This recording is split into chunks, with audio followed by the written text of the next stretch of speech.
Two immigrants just bought City Street and put it to sick use with what they're forcing on people. Tina Lam and Michael Cheng are immigrants living in California who just bought a street in San Francisco that has some of the most expensive homes and properties you can find. The immigrants thought long and hard, and now they have a surprise for people. They're going to charge residents for parking. These residents likely pay a ton in property tax, and parking in many cities across America, in front of your own home, is often free. But not anymore.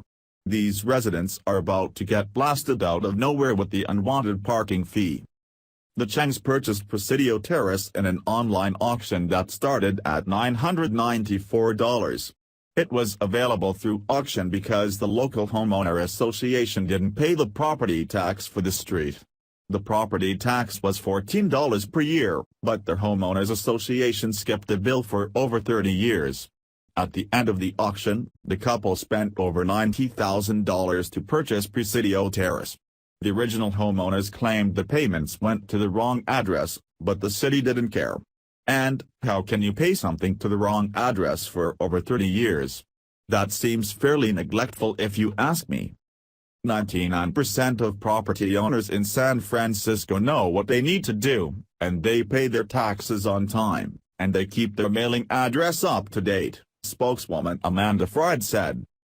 The street is a small oval bordering 35 properties prized by San Francisco's most elite residents. Over the years, personalities like Democratic Representative Nancy Pelosi and Democratic Senator Dianne Feinstein have owned homes in the closed-off paradise, which has an entrance overseen by a full-time guard. If Democrats live there, then please ask them to pay double for their parking fees. The first half of the payment is for the normal parking rates.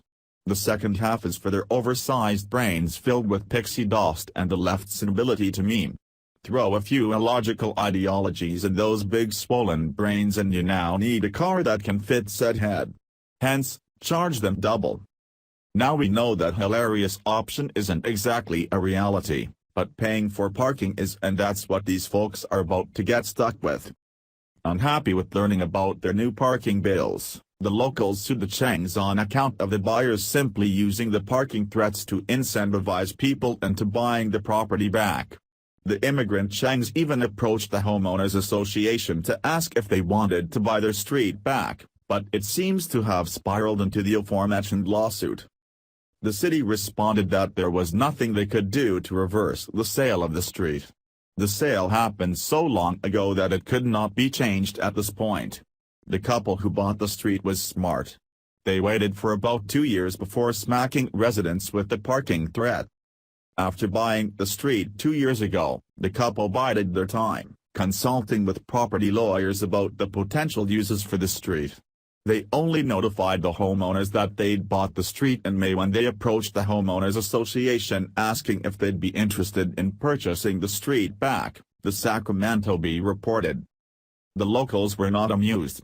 They sued Cheng, Lam, and the city to get the street back. Good luck with that. Sounds like money wasted because it didn't go in their favor. The buyers got to keep the street they spent over $90,000 on.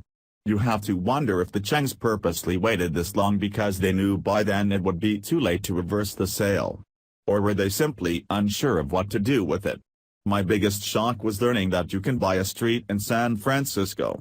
Did anyone know that? Or, did everyone know that except for me?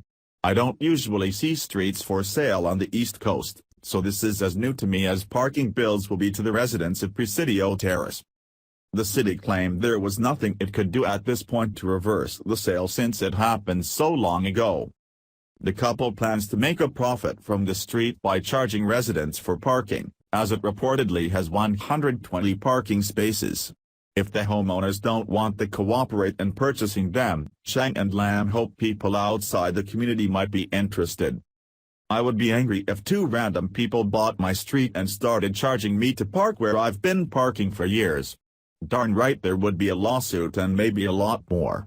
You have to imagine that someone might get out of hand and react inappropriately out of anger if they ever receive a parking bill for their own street. How would you react if two people bought your street and started charging you to park there? Thanks for watching. Please subscribe Breaking News 365 channel. Goodbye and see you again.